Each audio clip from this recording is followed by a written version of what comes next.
149 മന്നം ജയന്തി സമ്മേളനത്തിൻ്റെ ആദരണീയനായ അധ്യക്ഷൻ NSSൻ്റെ പ്രസിഡന്റ് ഡോക്ടർ M.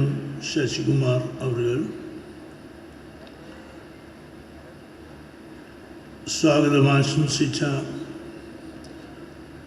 NSSൻ്റെ ജനറൽ സെക്രട്ടറിയും NSSൻ്റെ ജീവാത്മാവും പരമാത്മാവുമായ ശ്രീ G. സുകുമാരൻ നായർ അവർ, ഇന്ന് അനുസ്മരണ പ്രഭാഷണം നിർവഹിക്കുന്ന പ്രശസ്ത കവിയും ഗാനരചയിതാവുമായ ശ്രീ രാജീവ് ആലിങ്കൽ, കൃതജ്ഞത സമർപ്പിക്കുന്ന treasurer advocate Shri NV Ayyappan Pillai അവர்கள்,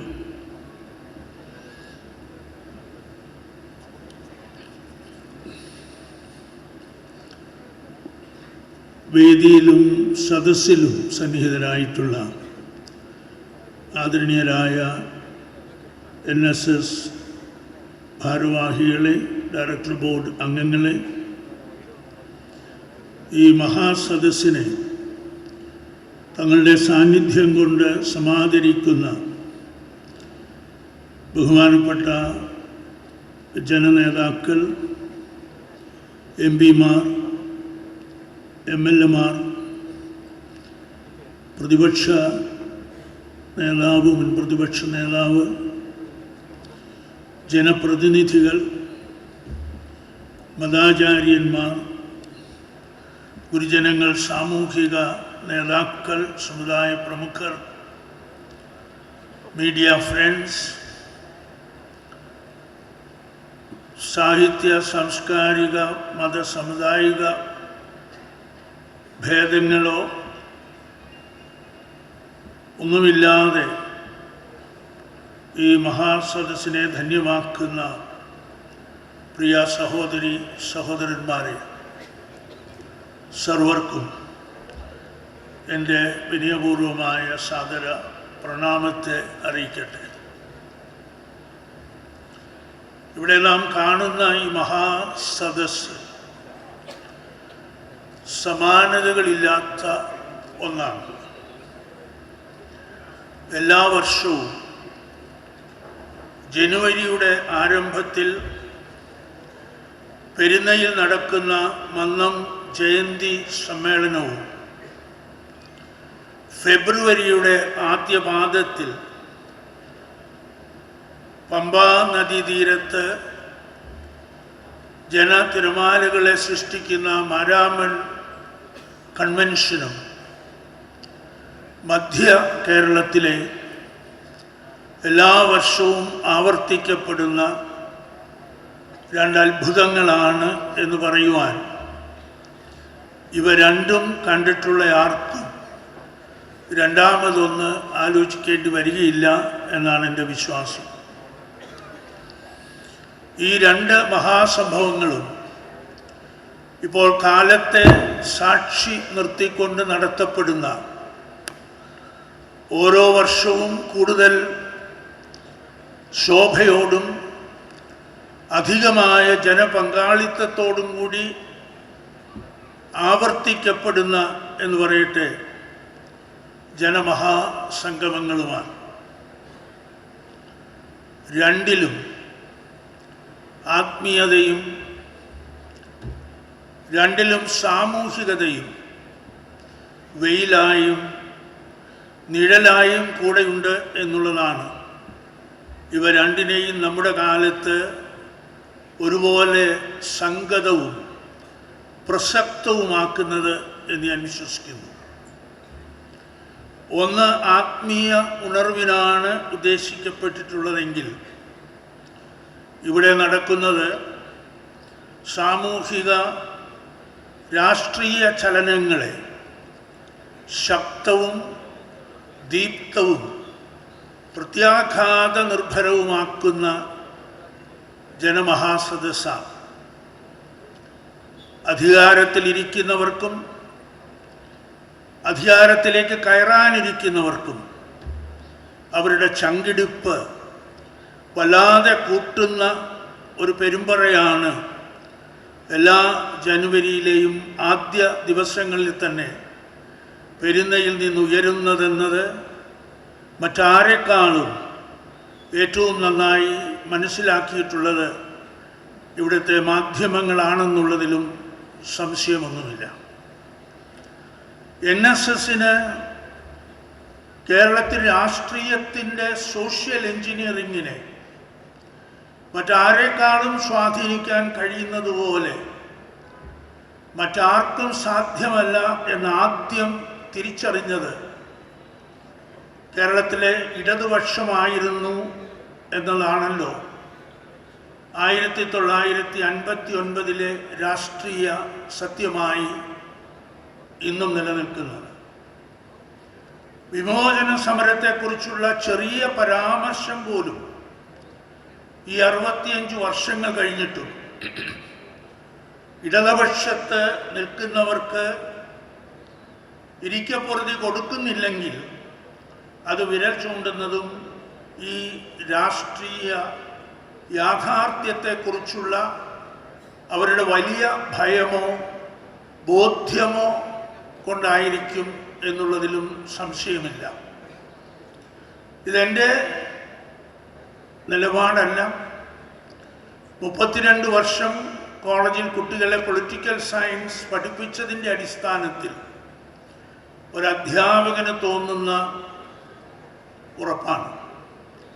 ആരും പരിഭവിക്കയില്ല എന്ന് ഞാൻ വിശ്വസിക്കുന്നു. നമ്മുടെ രാഷ്ട്രീയത്തെ തിരഞ്ഞെടുപ്പുകൾ ഉൾപ്പെടെയുള്ള അതിൻ്റെ സർവ സംവിധാനങ്ങളെയും കീഴ്മേൽ മറിക്കുവാൻ ഇവിടുത്തെ രാഷ്ട്രീയ സാമൂഹിക സാമുദായിക ഘടനകൾക്ക് സോഷ്യോ പൊളിറ്റിക്കൽ എഞ്ചിനീയറിംഗ് സാധിക്കുമെന്നതിന് സാക്ഷ്യവും തെളിവും നൽകുന്നത് കേരളത്തിൻ്റെ കഴിഞ്ഞ 100 വർഷത്തെ ചരിത്രം തന്നെയാണ്. അതിൻ്റെ വിശദാംശങ്ങളിലേക്കൊന്നും ഞാൻ കടക്കുന്നില്ല, അതിൻ്റെ ആവശ്യവുമില്ലല്ലോ. പക്ഷേ കേരളത്തിൻ്റെ ഒരു നൂറ്റാണ്ട് കാലത്തെ രാഷ്ട്രീയ ചരിത്രത്തിൻ്റെ ഒരു കാലാവസ്ഥാ പഠനം നമ്മൾ നടത്തിയാൽ അതിൽ ആർക്കും മായ്ക്കുവാൻ പറ്റാത്ത മുദ്രകളാൽ ഒന്നായി തെളിഞ്ഞു നിൽക്കുന്നതായി നമുക്ക് കാണുവാൻ കഴിയുന്നത് സമുദായാചാര്യൻ ശ്രീ മന്നത്ത് പത്മനാഭൻ്റെയും അദ്ദേഹം മുൻകൈയെടുത്ത് സ്ഥാപിച്ച നായർ സർവീസ് സൊസൈറ്റിയുടെയും നേതൃ സാന്നിധ്യവും ഈ നാടിൻ്റെ ദേശീയതയിലും രാഷ്ട്രീയ മാറ്റങ്ങളിലും NSSും സമുദായാചാര്യനും ചെലുത്തിയ വലിയ സ്വാധീനവുമാണ്. അതിൽ കോൺഗ്രസിൻ്റെയും സ്വാതന്ത്ര്യ സമരത്തിൻ്റെയും ഗാന്ധിജിയുടെയും സ്വാധീനം വളരെ വ്യക്തമാണെന്നും ഞാൻ വിശ്വസിക്കുന്നു. നായർ സർവീസ് സൊസൈറ്റി എന്ന പേര് തന്നെ ദേശീയ സ്വാതന്ത്ര്യ സമര പ്രസ്ഥാനത്തിൻ്റെ അനുബന്ധ സംഘടനയായിരുന്ന സെർവൻസ് ഓഫ് ഇന്ത്യ സൊസൈറ്റി എന്ന പേരിൽ നിന്നും വന്ന പ്രചോദനത്തിൻ്റെ ഫലമായിരുന്നു. 1914 ഒരു ഒക്ടോബർ 31 ശ്രീ മന്നത്ത് പത്മനാഭൻ സ്ഥാപിച്ച സംഘടനയ്ക്ക് നൽകിയ പേര് നായർ സമുദായ ഭൃത്യ ജനസംഘമായിരുന്നു എന്ന് നമ്മൾ വായിക്കുന്നു. അത് സെർവൻസ് ഓഫ് ഇന്ത്യ സൊസൈറ്റി എന്നതിൻ്റെ ഏകദേശ രൂപമായ തർജ്ജമയാണ് എന്ന് ആരോടും പ്രത്യേകിച്ച് പറയേണ്ടതില്ല. പിന്നീടാണ് അതിനെ നായർ സർവീസ് സൊസൈറ്റി എന്ന് പുനർനാമകരണം ചെയ്തത്. അനുദിന കാര്യങ്ങൾ നടത്തുന്നതിന് ജനറൽ സെക്രട്ടറിയോട് ആവശ്യപ്പെട്ട് ആ പദവി താൻ തന്നെ വഹിക്കുന്നതായിരിക്കും സംഘടനയ്ക്ക് നല്ലതെന്ന് പറഞ്ഞ് NSSൻ്റെ അധ്യക്ഷനായി അന്ന് സമുദായാചാര്യൻ കൊണ്ടുവന്നത് പിൽക്കാലത്ത് കേരള ഗാന്ധി എന്ന് പേര് കേട്ട മഹാഗാന്ധി ഭക്തനായിരുന്ന കെ കേളപ്പനെയാണ് എന്നത് നാം ഒരിക്കലും മറന്നുകൂടാ. NSSന്റെ ആദ്യ നേതൃനിരയിലെ മുൻനിര നായകർ ഈ രണ്ട് ഗാന്ധി ഭക്തന്മാരായിരുന്ന ദേശീയവാദികളായിരുന്നുവെന്നത് ഇവിടുത്തെ കോൺഗ്രസ് നേതാക്കളും മനസ്സിൽ സൂക്ഷിക്കേണ്ട സത്യമാണെന്ന് ഞാൻ വിശ്വസിക്കുന്നു. മറ്റു സമുദായങ്ങൾക്ക് ക്ഷതമേൽപ്പിക്കാതെ നായർ സമുദായത്തിൻ്റെ ഉന്നതിക്ക് വേണ്ടി പ്രവർത്തിക്കണമെന്ന് പ്രതിജ്ഞാവാചകത്തിൽ എഴുതി ചേർത്തവർ അത് വെറുതെ ഭംഗിക്കെഴുതിയതായിരുന്നില്ല എന്ന് നമുക്കറിയാം. അവരുടെ ഹൃദയത്തിലെ ദേശീയ ചിന്തയുടെയും സർവസമുദായ മൈത്രിയുടെയും അണയാത്ത അഗ്നിസ്ഫുലിംഗങ്ങളിൽ നിന്നും ഉയർന്നു വന്ന ഹൃദയത്തുടിപ്പായിരുന്നു എന്ന സത്യത്തെ ആരും തമസ്കരിക്കാനും പാടില്ലാത്തതാണ്. പിൽക്കാലത്ത് ഗുരുവായൂർ സത്യാഗ്രഹത്തിൽ ശ്രീ കേളപ്പനും വൈക്കം സത്യാഗ്രഹത്തിൽ ശ്രീ മന്നത്തു പത്മനാഭനും നേതാക്കളായി പങ്കുചേർന്നത് അവരുടെ ഹൃദയക്ഷേത്രത്തിൽ അവർ കെടാതെ കൊണ്ടു നടന്നിരുന്ന ദേശീയതയുടെയും ദേശാഭിമാനത്തിൻ്റെയും തീജ്വാലയുടെ ഫലമായിരുന്നു എന്നതും നാം മറന്നുകൂടാത്ത യാഥാർത്ഥ്യമാണ്. മന്നവും കേളപ്പനും സമുദായ സ്നേഹികളായി മതവാദികളോ വർഗീയവാദികളോ ആയിരുന്നില്ല എന്നതാണ് യാഥാർത്ഥ്യം. രണ്ടുപേരും അവരുടെ അവസാന ശ്വാസം വരെയും ഗാന്ധി ഭക്തരുമായിരുന്നു, ദേശീയവാദികളുമായി. ഞാനിപ്പോൾ പ്രത്യേകമായി ഇത് ഓർമ്മിപ്പിക്കുന്നത് NSSന്റെ ഒഴിവാക്കാനാവാത്ത ഒരു ചുമതല കൂടി ഓർമ്മിപ്പിക്കാനാണ്. രാജ്യമെങ്ങും ഇപ്പോൾ സംഘടിതമായ ഗാന്ധി നിന്ന നടക്കുന്ന കാലമാണ്. ഇതിനെ രാഷ്ട്രീയമായി ദേശീയമായും നമ്മൾ കാണേണ്ടതുണ്ട്. അങ്ങനെ കാണേണ്ട കാലമായിരിക്കുന്നു എന്ന് ഞാൻ വിശ്വസിക്കുന്നു. ഇന്നലെ വരെ ഒളിഞ്ഞു നിന്നിരുന്ന ഗാന്ധി തമസ്കരണം ഇപ്പോൾ കൂടുതൽ തെളിഞ്ഞു വരുന്നു എന്നത് ഞാനും നിങ്ങളും കണ്ടുകൊണ്ടാണ് ഇരിക്കുന്നത്. ഗാന്ധി പൈതൃകത്തിൽ വിശ്വസിക്കുന്ന സർവദേശഭക്തരും ഒന്നിച്ച് കൈകോർത്ത് അണിചേർന്ന് ഗാന്ധിജിയെ ഈ രാജ്യത്തിൻ്റെ രാഷ്ട്രീയ പ്രതിഷ്ഠയായി നിലനിർത്തേണ്ട ബാധ്യതയുള്ളവരാണ് നമ്മളെല്ലാവരും. ഈ ബാധ്യതയിൽ നിന്ന് കോൺഗ്രസിന് മാത്രമല്ല ഇടതുപക്ഷത്തിനും മാറി നിൽക്കാൻ കഴിയും എന്ന് ഞാൻ വിശ്വസിക്കുന്നില്ല. അവരും ഇതിനോട് മുഖം തിരിക്കാതിരിക്കുന്നതാണ് ഈ ദേശത്തോട് അവർക്ക് കാണിക്കാവുന്ന ഏറ്റവും മിനിമം മര്യാദ എന്ന് ഞാൻ വിശ്വസിക്കുന്നു. അത് പാടില്ല എന്ന് മാത്രമല്ല, ഈ തമസ്കരണം പാടില്ല എന്ന് മാത്രമല്ല, ഈ ഗാന്ധി നിന്നെ ചെറുക്കാനുള്ള ഒരു മഹാധർമ്മ സമരത്തിൽ അതിന് മുൻനിരയിൽ നിന്ന് നേതൃത്വം നൽകാൻ NSS ആണ് മുന്നോട്ട് വരേണ്ടതെന്നും ഞാൻ വിശ്വസിക്കുന്നു. മന്നം ജയന്തി ദിവസത്തിൽ മഹാനായ സമുദായാചാര്യൻ മന്നത്തു പത്മനാഭന്റെ സമാധി മണ്ഡപത്തിൻ്റെ സമീപത്ത് നിന്നുകൊണ്ടല്ലാതെ എവിടെ നിന്നുകൊണ്ടാണ് നാം ഇത് പറയേണ്ടത്? രാഷ്ട്രപിതാവിൻ്റെ ഓർമ്മ വീണ്ടും മുറുകെ പിടിച്ചുകൊണ്ടാകട്ടെ നമ്മുടെ ഇന്നത്തെ ഈ ജയന്തി മഹാസംഗമത്തിൻ്റെ സമാപ്തി എന്നാണ് ഞാൻ ആഗ്രഹിക്കുന്നത്. മന്നം ജയന്തിയിൽ പ്രാർത്ഥനാപൂർവം ഹൃദയത്തിൽ നമുക്ക് ഗാന്ധിജിയെ വണങ്ങാം. അതായിരിക്കട്ടെ സമുദായ ആചാര്യന് ഈ വർഷത്തെ ജയന്തി ദിനത്തിൽ നമ്മൾ സമർപ്പിക്കുന്ന ആദര പ്രണാമം. ഞാനിതിവിടെ വീണ്ടും വീണ്ടും പറയുന്നത് എല്ലാവരും മറന്നുപോയ ഒരു കാര്യം ഒന്ന് ഓർമ്മിപ്പിക്കാനാണ്. ശബരിമലയിൽ ആചാരലംഘനം നടന്നപ്പോൾ സർക്കാരിൻ്റെ അറിവോടും പരോക്ഷമായ പിന്തുണയോടും കൂടിയാണത് സംഭവിച്ചതെന്ന് മുഖ്യമന്ത്രിയുടെ തന്നെ ഒരു ശൈലി കടമെടുത്ത് പറഞ്ഞാൽ ഒരു പ്രയോഗം, അരിയാഹാരം കഴിക്കുന്നവർക്കെല്ലാം അറിയാവുന്ന സത്യമാണല്ലോ. ശബരിമലയിലെ ആചാര ലംഘനത്തിനെതിരെ 24 മണിക്കൂർ തികയുന്നതിന് മുമ്പ് പ്രതിഷേധ നാമജപ ഘോഷയാത്ര നടത്തിക്കൊണ്ടാണ് പെരുന്നയിൽ നിന്ന് അതിനോട് പ്രതികരിച്ചത് എന്നുള്ളത് നമുക്ക് അഭിമാനകരമായ കാര്യമാണ്. NSSന്റെ നേതൃനിരയിൽ ശ്രീ ജി സുകുമാരൻ നായർ സാറിൻ്റെയും അയ്യപ്പ ഭക്തിയിൽ നിന്നുള്ള സ്വാഭാവികമായ പ്രതികരണമായിരുന്നു അതെന്ന് ഞാൻ വിശ്വസിക്കുന്നു.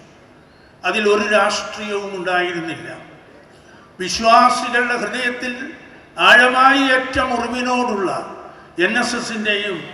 NSSന്റെ നായകരുടെയും ഏറ്റവും വലിയ പോസിറ്റീവ് റെസ്പോൺസ് എന്ന് ഞാൻ പറയട്ടെ, അതായിരുന്നു ആചാര ലംഘനത്തിനെതിരെ നാടെങ്ങും നടത്തപ്പെട്ട ഒരാഴ്ചക്കാലത്തോളം ഇവിടുത്തെ രാഷ്ട്രീയ അന്തരീക്ഷത്തെ ഇളക്കി മറിച്ച നാമജപ ഘോഷയാത്ര എന്ന് നമ്മൾ തിരിച്ചറിയേണ്ടതാണ്.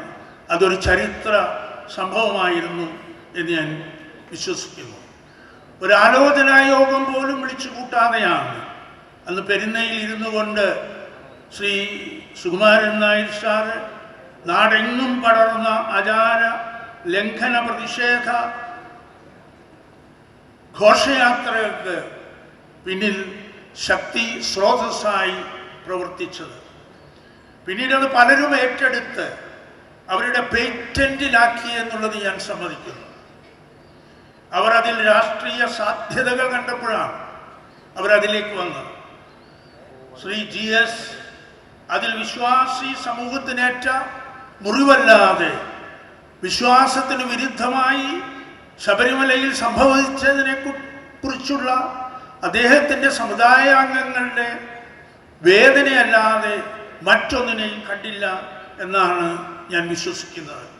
അതുകൊണ്ടാണ് അദ്ദേഹത്തിന് പെരുന്നയിലെ ഉൾമുറിയിൽ ഇരുന്നു കൊണ്ട് കേരളമൊട്ടാകെ ഈ ആചാര ലംഘന പ്രതിഷേധ സമരത്തെ നയിക്കുവാൻ കഴിഞ്ഞത്. ശ്രീ GSന്റെ അനന്യവും അസാധാരണവുമായ ധൈര്യത്തിൻ്റെയും നേതൃവൈഭവത്തിൻ്റെയും ഉദാഹരണമായി സംഭവിച്ച ഈ ആചാര ലംഘന പ്രതിഷേധം കണ്ടപ്പോൾ ഞാൻ വിശ്വസിക്കുന്നു, ഉറപ്പായും തൻ്റെ പദവിയിൽ പിൻഗാമിയായി വന്ന അദ്ദേഹത്തെക്കുറിച്ച് സ്വർഗത്തിലിരുന്ന് തൻ്റെ പിൻഗാമിയിൽ തനിക്കുള്ള വിശ്വാസവും മതിപ്പും സാക്ഷാൽ അയ്യപ്പ ഭഗവാനോട് നേരിട്ട് തന്നെ സമുദായാചാര്യൻ പറഞ്ഞിട്ടുണ്ടാവും എന്ന് ഞാൻ വിശ്വസിക്കുന്നു. ഇന്നും നിങ്ങളിവിടെ ഈ മഹാസമുദ്രത്തെ കാണുന്നുണ്ടെങ്കിൽ, ജനമഹാസമുദ്രത്തെ കാണുന്നുണ്ടെങ്കിൽ, അത് NSSലും NSS ഉയർത്തിപ്പിടിക്കുന്ന ആദർശത്തിലും NSS ഉറച്ചു വിശ്വസിക്കുന്ന ദേശാഭിമാനത്തിലും ദേശീയതയിലും നിങ്ങൾക്കുള്ള വിശ്വാസത്തിൻ്റെ അടയാളമാണ് എന്ന് ഞാൻ വിശ്വസിക്കുന്നു. നമുക്ക് ഗാന്ധി നിന്ന രാഷ്ട്രീയമായി പറഞ്ഞാൽ മറ്റൊരാചാര ലംഘനമാണ്. ഇന്ത്യയിലെ രാഷ്ട്രീയാചാരത്തിൻ്റെ ലംഘനമാണ്. ഗാന്ധിജി ഇന്ത്യയുടെ ആത്മാവാണെന്ന് നമുക്കറിയാം. ഡോക്ടർ സുകുമാർ അഴീക്കോട് എപ്പോഴും പറഞ്ഞിരുന്ന ഒരു കാര്യം, ഡിസ്കവറി ഓഫ് ഇന്ത്യ എഴുതിയത് ജവഹർലാൽ നെഹ്റു ആണെങ്കിലും യഥാർത്ഥത്തിൽ ഇന്ത്യയെ കണ്ടെത്തിയത്, the one who discovered India, യഥാർത്ഥത്തിൽ ഇന്ത്യയെ കണ്ടെത്തിയത് ഗാന്ധിജി ആയിരുന്നു എന്നാണ്. അതാണ് സത്യവും എന്ന് നമുക്കറിയാം. ആധുനിക ഇന്ത്യയുടെ ആത്മീയ തേജസ്സും രാഷ്ട്രീയ തേജസ്സും ഗാന്ധിജിയാണ്. അതിൽ ഇന്ത്യയെ സ്നേഹിക്കുന്നവർക്കോ ഇന്ത്യൻ ഭരണഘടനയിൽ വിശ്വസിക്കുന്നവർക്കോ ഇന്ത്യയുടെ ദേശീയതയിലും ദേശീയ സ്വാതന്ത്ര്യ സമരത്തിലും അഭിമാനിക്കുന്നവർക്കോ സംശയമുണ്ടാകുവാൻ ഇടയില്ല. ഗാന്ധിജി രക്തസാക്ഷിത്വം നേടിയ സമയത്ത് പ്രധാനമന്ത്രിയായിരുന്ന നെഹ്റു രാഷ്ട്രത്തോട് നടത്തിയ പ്രക്ഷേപണത്തിൽ പറഞ്ഞതാണ് സത്യം. The light has gone out of our lives നമ്മുടെ ജീവിതങ്ങളിൽ നിന്ന് പ്രകാശം കെട്ടുപോയിരിക്കുന്നു. പക്ഷെ അടുത്ത നിമിഷമാണ് അദ്ദേഹം അത് തിരുത്തിയത്. No, that light will be there for another 1000 years. ആരൊക്കെ ശ്രമിച്ചാലും, ആരൊക്കെ എന്തൊക്കെ ഹിഡൻ അജണ്ട വെച്ച് പ്രവർത്തിച്ചാലും ഗാന്ധിജിയെ യഥാർത്ഥ ഇന്ത്യൻ ദേശീയവാദികളുടെയോ ദേശീയ സ്നേഹികളുടെയോ മനസ്സിൽ നിന്ന് തമസ്കരിക്കുവാൻ ആർക്കും സാധിക്കുകയില്ല എന്ന് ഞാൻ വിശ്വസിക്കുന്നു. 1000 വർഷം കൂടി ഗാന്ധിജി രാജ്യത്തിൻ്റെ തേജസ്സായി നിൽക്കും എന്നുള്ളത് എൻ്റെ വിശ്വാസമാണ്. ഇന്ത്യ സ്വാതന്ത്ര്യം നേടിയിട്ട് 100 വർഷം പോലും തികയും മുമ്പ് ആദർശത്തിൻ്റെ, രാജ്യത്തിൻ്റെ, നമ്മുടെയൊക്കെ മനസ്സുകളിലെ മഹാവെളിച്ചത്തെ മറക്കാനും കെടുത്താനും ശ്രമിക്കുന്നവരാരായാലും അവർ ചെയ്യുന്നത് തികഞ്ഞ ഗാന്ധി നിന്ദയാണ്. ഗാന്ധി നിന്ന അക്ഷന്ത്യവ്യമായ രാഷ്ട്രീയ മഹാപാപമാണെന്ന് തിരിച്ചറിയുക മാത്രമല്ല, ഈ രാജ്യത്തെ ജനതയെ കൊണ്ടത് തിരിച്ചറിയിക്കാനുള്ള ഉത്തരവാദിത്വവും NSS ഉൾപ്പെടെ ദേശീയ രക്തം ഓടുന്ന സർവ സംഘടനകൾക്കുമുണ്ട്, സർവ പ്രസ്ഥാനങ്ങൾക്കുമുണ്ട് എന്നുള്ളതിൽ ഒരു സംശയവുമില്ല. അതിനെതിരായ ചെറുത്തുനിൽപ്പ് ദേശമാകെ ഉണ്ടായേ പറ്റൂ. മന്നത്തിൻ്റെ മഹാസമാധി സ്ഥലത്ത് നടക്കുന്ന ഈ ജയന്തി സമ്മേളനം അതിൻ്റെ കേളികൊട്ടാവട്ടെ എന്നാണ് എൻ്റെ പ്രാർത്ഥന. ഗാന്ധിജിയെ ഈ രാജ്യത്തിലേക്ക് തിരികെ കൊണ്ടുവരുന്നതിനും ഈ രാജ്യത്തിൻ്റെ രാഷ്ട്രീയ മനസ്സിൽ വീണ്ടും പ്രതിഷ്ഠിക്കുന്നതിനും ഇടവരുത്തുമാറുള്ള ഒരു പുതിയ വിമോചന സമരത്തിൻ്റെ ആരംഭം. ഗാന്ധി നിന്ന് നടത്തുന്നവരോട് അത് പച്ചയായി പറയാനുള്ള ധൈര്യം ഈ രാജ്യത്ത് ആർക്കെങ്കിലും ഉണ്ടെങ്കിൽ അത് NSSനും അതിൻ്റെ ജനറൽ സെക്രട്ടറിക്കുമായിരിക്കുമെന്ന് ഞാൻ വിശ്വസിക്കുന്നത് കൊണ്ടാണ് ഈ വേദിയിൽ ഞാൻ വിനയപൂർവ്വം ഈ അപേക്ഷ ഉയർത്തുന്നത്. ഗാന്ധിയെ തിരികെ കൊണ്ടുവരുന്ന പ്രസ്ഥാനത്തിൽ NSSന് മാറി നിൽക്കാനാവില്ല എന്ന് ഞാൻ വിശ്വസിക്കുന്നു. NSS മാറി നിന്നാൽ സമുദായാചാര്യൻ്റെ മനസ്സിന് മുറിവേൽക്കുമെന്നുള്ളതാണ് സത്യം. അദ്ദേഹത്തെ പോലെ ഒരു ഗാന്ധി ഭക്തൻ കഴിഞ്ഞ നൂറ്റാണ്ടിൽ കേരളത്തിൽ ഉണ്ടായിട്ടില്ല എന്നുള്ളതാണ് സത്യം. വൈക്കം സത്യാഗ്രഹത്തിലെ അദ്ദേഹത്തിൻ്റെ സാന്നിധ്യം എക്കാലത്തെ ചരിത്രത്തിലും സാക്ഷ്യപ്പെടുത്തുന്നത് ഗാന്ധിജിയുടെ ദേശീയ ഭക്തിയും ദേശാഭിമാനവും ഗാന്ധി ഭക്തിയും തന്നെയാണ്.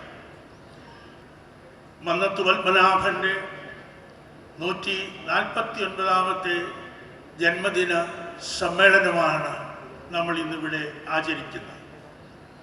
നമ്മുടെ ദേശത്തിൻ്റെ ആത്മാവിലേക്കും ഹൃദയത്തിലേക്കും ജീവിതത്തിലേക്കും രാഷ്ട്രീയ അധികാര സിംഹാസനങ്ങളിലേക്കും എന്ന് ഞാൻ പറയട്ടെ, ഗാന്ധിജിയെ തിരികെ കൊണ്ടുവരാനുള്ള പുതിയ വിമോചന സമരത്തിൻ്റെ ആരംഭത്തിന് ഈ 149ാമത് സമാധി ജന്മ ജയന്തി ദിനം കാരണമാകുമെങ്കിൽ കേരളം മാത്രമല്ല ഇന്ത്യ മുഴുവൻ NSSൻ്റെ മുമ്പിൽ നമ്രശിരസ്കരായി കൈകൂപ്പി നിൽക്കുമെന്നുള്ളതിൽ എനിക്ക് സംശയവുമില്ല.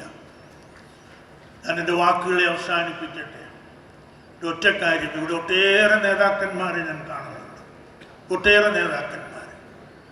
കേരളത്തിൻ്റെ ഏറ്റവും മുതിർന്ന നേതാവായി നമ്മളിപ്പോൾ കാണുന്ന PJ കുര്യൻ സാറ് മുമ്പിൽ ഇരിപ്പുണ്ടല്ലോ. കോൺഗ്രസിലെ നേതാക്കന്മാരെയും ഞാൻ കാണുന്നുണ്ട്. എനിക്ക് അവരോട് ഒറ്റ കഥ പറഞ്ഞ് ഞാൻ അവസാനിപ്പിക്കട്ടെ. പനമ്പള്ളി ഗോവിന്ദ മേനോൻ ഇന്ത്യയിലെ ധനകാര്യമന്ത്രിയായിരുന്ന ജോൺ മത്തായിയോട് പറഞ്ഞ ഒരേ ഒരു തത്വം, ജോൺ മത്തായി ധനകാര്യമന്ത്രിയായിരിക്കെ അദ്ദേഹത്തിൻ്റെ ഭാര്യ സഹോദരൻ ജോൺ ഫിലിപ്പോസ് ഇവിടെ പറവൂർ TK നാരായണപിള്ള മുഖ്യമന്ത്രിയായിരുന്നപ്പോൾ ആ മന്ത്രിസഭയിൽ അംഗമായിരുന്ന ആളാണ്. അവർ തിരുവിതാംകൂർ കൊച്ചിയുടെ കാര്യം പറയാൻ ഡൽഹിയിൽ പോയതിനെപ്പറ്റി ശ്രീ AP ഉദയഭാനു പറഞ്ഞ അതീവ ഹൃദ്യമായ ഒരു കഥയുണ്ട്. അത് ആവർത്തിക്കാമെന്ന് ഞാൻ വിചാരിക്കുന്നു. ഡൽഹിയിൽ ഔദ്യോഗിക കാര്യത്തിന് എന്ന ജോൺ ഫിലിപ്പോസും മറ്റൊരു മന്ത്രിയായിരുന്ന KR ഇലങ്കത്തും രാജ്യസഭാംഗമായിരുന്ന C നാരായണപിള്ളയും കൂടി സർദാർ പട്ടേലിനെ കാണാൻ പോയതായിരുന്നത്രേ. പട്ടേലിനെ പെട്ടെന്ന് തന്നെ കണ്ട് കാര്യങ്ങൾ പറഞ്ഞു. തിരിച്ചിറങ്ങിയപ്പോൾ ജോൺ ഫിലിപ്പോസ് മറ്റു സുഹൃത്തുക്കളോട് പറഞ്ഞു, നമുക്ക് അളിയനെ കൂടി കണ്ടിട്ട് പോകാം. ധനകാര്യമന്ത്രിയായിരുന്ന ജോൺ മത്തായി നേരത്തെ പറഞ്ഞില്ല, അപ്പോയിൻമെൻ്റ് ഒന്നും എടുത്തിട്ടില്ല. ജോൺ മത്തായിക്ക് ഇവർ ചെല്ലുന്നത് പറഞ്ഞുകൂടാ. അവർ നേരെ ജോൺ മത്തായിയുടെ ഓഫീസിലേക്ക് കാർ ഓടിച്ചു പോയി. അവിടെ ചെന്നിട്ട് ജോൺ മത്തായിയുടെ ഒഫീഷ്യൽ സെക്രട്ടറിയുടെ അടുത്ത് അവർ പറഞ്ഞു, we are the ministers from Travancore Kochi. അളിയനാണെന്ന് പറഞ്ഞില്ല. ഞങ്ങൾ തിരുവിതാംകൂർ കൊച്ചിയിൽ നിന്ന് വരുന്ന മന്ത്രിമാരാണ്. We want to see the minister. അദ്ദേഹം അപ്പോൾ പറഞ്ഞു, minister is in a conference. John Mathai Reserve Bank governor ഉൾപ്പെടെയുള്ള ആളുകളുമായി ഔദ്യോഗിക കാര്യങ്ങൾ ചർച്ച ചെയ്യുകയാണ്. സെക്രട്ടറി അത് പറഞ്ഞു, പക്ഷേ ഇവർക്കത് ഇഷ്ടപ്പെട്ടില്ല. ഇവർ പറഞ്ഞു, go and tell him that we are here. അദ്ദേഹം സമർത്ഥനായതുകൊണ്ട് അകത്ത് പോയി മന്ത്രിയോട് പറയാനെന്നുള്ള രീതിയിൽ അകത്ത് പോയി മന്ത്രിയോടൊന്നും പറയാതെ തിരികെ വന്നു. Wait please for a while എന്നാണ് അവർ പറഞ്ഞത്. 5 മിനിറ്റായി, 10 മിനിറ്റായി, 15 മിനിറ്റായി, അരമണിക്കൂറായി, മന്ത്രി വന്നില്ല. ജോൺ ഫിലിപ്പോസ് എഴുന്നേറ്റിട്ട് പറഞ്ഞു, ഇനി അളിയൻ നമ്മളെ വന്ന് കാണട്ടെ. അവർ തിരികെ പോന്നു. 3 മാസത്തിനകം 1952 പാർലമെൻറ്റ് തെരഞ്ഞെടുപ്പ് വന്നു. പാർലമെൻറ്റ് തെരഞ്ഞെടുപ്പ് വന്നപ്പോൾ ജോൺ മത്തായിക്ക് മത്സരിക്കാൻ കോട്ടയമാണ് അദ്ദേഹം ആഗ്രഹിച്ചത്. പക്ഷേ ഡൽഹിയിലെ അനുഭവത്തിൻ്റെ വെളിച്ചത്തിൽ ഉദയഭാൻ സാർ പറഞ്ഞത്, ശ്രീ TM വർഗീസിനെ കണ്ട് ജോൺ ഫിലിപ്പോസും എലങ്കത്തും പറഞ്ഞു, കോട്ടയത്ത് മത്തായി മത്സരിക്കേണ്ട, അദ്ദേഹം തൃശ്ശൂർക്കാരനാണ്, തൃശ്ശൂർ മത്സരിക്കട്ടെ. കോട്ടയത്തവർ അന്ന് നെഹ്റുവിൻ്റെ സെക്രട്ടറി ആയിരുന്ന MO മത്തായിയുടെ ആലുവ UC കോളേജിലെ പ്രൊഫസറായിരുന്ന, അപ്പോൾ പ്രിൻസിപ്പലായിരിക്കുന്ന പ്രൊഫസർ CP മാത്യു സാറിൻ്റെ പേരാണ്. അദ്ദേഹം വലിയ ഗാന്ധി ഭക്തനായിരുന്നു നമുക്കറിയാം. അദ്ദേഹത്തിൻ്റെ പേരാണ് നിർദ്ദേശിച്ചത്. അദ്ദേഹത്തിനാണ് സ്ഥാനാർത്ഥിത്വം കിട്ടിയത്. അദ്ദേഹമാണ് മത്സരിച്ച് ജയിച്ചത്. ജോൺ മത്തായിക്ക് സീറ്റ് കിട്ടിയില്ല. അദ്ദേഹം രാജിവെച്ചു, മന്ത്രിസഭയിൽ നിന്ന് രാജിവെച്ചു. ടാറ്റായുടെ ക്ഷണമനുസരിച്ച് ബോംബെയിൽ പോയി സ്വതന്ത്രനായി മത്സരിച്ച് തോറ്റു. രാഷ്ട്രീയ ഭാവിയും അദ്ദേഹത്തിൻ്റെ അതോടെ അവസാനിച്ചു. പിന്നീട് ഒരു ദിവസം, അന്ന് നേരിട്ട് കൊച്ചിയിൽ നിന്ന് ഡൽഹിക്ക് വിമാനമുള്ള കാലമല്ല, കൊച്ചിയിൽ നിന്ന് ബോംബെയിൽ ചെന്ന് അവിടുന്ന് വീണ്ടും മറ്റൊരു വിമാനത്തിലാണ് പോകേണ്ടത്. അങ്ങനെ പനമ്പള്ളി ഗോവിന്ദമേനോൻ കൊച്ചിയിൽ നിന്ന് ബോംബെയിലെത്തി ഡൽഹിയിലേക്കുള്ള വിമാനം കയറുമ്പോൾ അദ്ദേഹത്തിൻ്റെ തൊട്ടടുത്ത സീറ്റിൽ ജോൺ മത്തായി വന്നിരുന്നു. അദ്ദേഹവും ഡൽഹിയിലേക്കാണ്.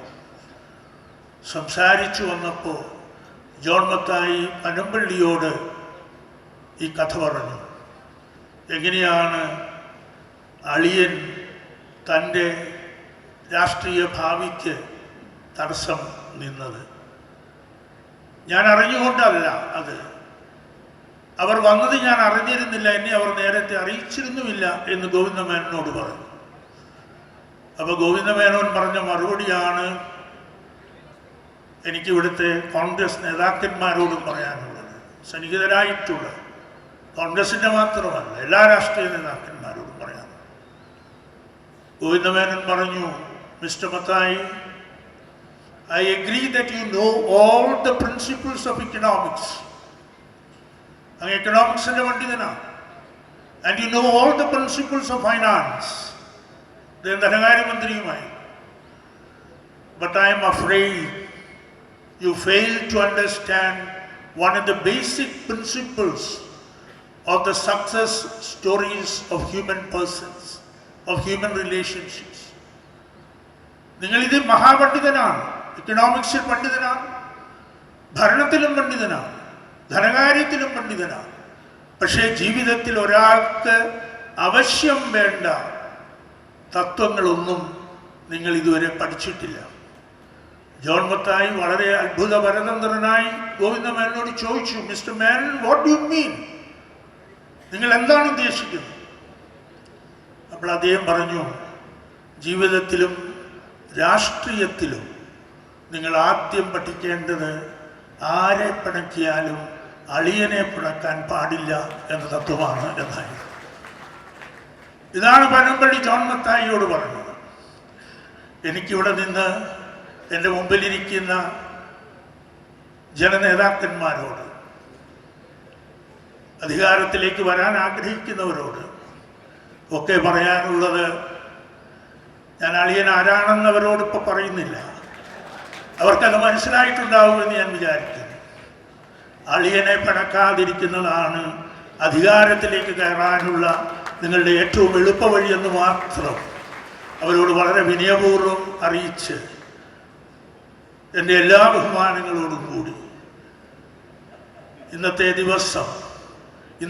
ദിവസത്തെ മഹാസമ്മേളനം, ഇന്നത്തെ ദിവസത്തെ ഈ മഹാജനസംഗമം കൊണ്ട് ബഹുമാന്യനായ ശ്രീ ജി സുകുമാരൻ നായർ സാറ് ഒന്നുകൂടി കേരളത്തിൻ്റെ മുൻപാകെ സാക്ഷ്യപ്പെടുത്തിയിട്ടുള്ളത് അദ്ദേഹത്തിൻ്റെ സ്വാധീനം മാത്രമല്ല, NSSൻ്റെ ജനപിന്തുണയാണ്. NSS ഈ രാജ്യത്തിൻ്റെ സോഷ്യൽ എഞ്ചിനീയറിങ്ങിനെ എത്രമാത്രം സ്വാധീനിക്കാൻ ശക്തിയുള്ള സംഘടിത പ്രസ്ഥാനമാണെന്നുള്ളതിൻ്റെ സാക്ഷ്യമാണ് ഇന്നിവിടെ ഈ മഹാസാഗരമായി നിൽക്കുന്ന ജനസാമാന്യം വിളിച്ചു പറയുന്നതെന്ന് ഞാൻ വിശ്വസിക്കുന്നു. സുകുമാരൻ നായർ സാറിന് നന്ദി, അദ്ദേഹത്തിന് അഭിവാദനം, NSSനും അഭിവാദനം. ഞാനിവിടെ വന്ന് നിൽക്കുമ്പോൾ എനിക്ക് ഏറ്റവും ഹൃദ്യമായ ഓർമ്മയുള്ളത് ശ്രീ മന്നത്ത് പത്മനാഭനെ പറ്റി തന്നെയാണ്. എൻ്റെ പിതാവ് നിയമസഭാ സ്പീക്കറായിരിക്കുമ്പോൾ അദ്ദേഹം MLA ആയിരുന്നു. പക്ഷെ പ്രായത്തിൽ അദ്ദേഹം മുമ്പിലായിരുന്നത് കൊണ്ട് എൻ്റെ പിതാവിനോട് വളരെ വാത്സല്യത്തോടെയാണ് അദ്ദേഹം എപ്പോഴും ഇടപെട്ടിരുന്നതും പെരുമാറിയിരുന്നത്.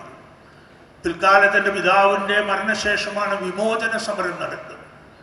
വിമോചന സമരത്തിൻ്റെ നായകനായി അദ്ദേഹം വന്നപ്പോൾ വിമോചന സമരത്തിൻ്റെ ഭാഗമായി പെരുന്നയിലെ ഹാളിൽ വെച്ചാണ് കേരളത്തിലെ വനിതകളുടെ ഒരു വൻ പ്രതിനിധി സമ്മേളനം വിളിച്ചു കൂട്ടിയത്. അദ്ദേഹത്തിൻ്റെ ഭാര്യ തോട്ടക്കാട്ട് മാധവിയമ്മയായിരുന്നു അതിൻ്റെ കൺവീനർ. എൻ്റെ അമ്മയും ആ ചടങ്ങിന് വന്നു, പാലായിൽ നിന്ന്. വന്നു കഴിഞ്ഞപ്പോൾ മന്നത്ത് പത്മനാഭൻ എൻ്റെ അമ്മയുടെ സാന്നിധ്യത്തിൽ നിന്നുകൊണ്ട് തന്നെ തോട്ടക്കാട്ട് മാധവിയമ്മയോട് പറഞ്ഞു, മാധവിയമ്മേ, ഇത് ആർവിയുടെ ഭാര്യയാണ്, സ്പീക്കറായിരുന്നല്ലോ, മാധവിയമ്മ സ്വാഗതം പറഞ്ഞാൽ മതി, മിസ്സസ് ആർവി അധ്യക്ഷയാവട്ടെ. ഞങ്ങൾക്കോ ഞങ്ങളുടെ കുടുംബത്തിനോ മറക്കാൻ പറ്റാത്ത ഒരു ബഹുമതിയാണ്. ഓർമ്മയിലൂടെ അദ്ദേഹം സാക്ഷ്യപ്പെടുത്തിയെന്ന് ഞാൻ വിശ്വസിക്കുന്നു. ആ മഹാത്മാവിൻ്റെ സ്മരണയ്ക്ക് മുമ്പിൽ ഞാനും എൻ്റെ അജ്ഞലികളെ സമർപ്പിച്ച് എൻ്റെ വാക്കുകളെ അവസാനിപ്പിക്കുന്നു.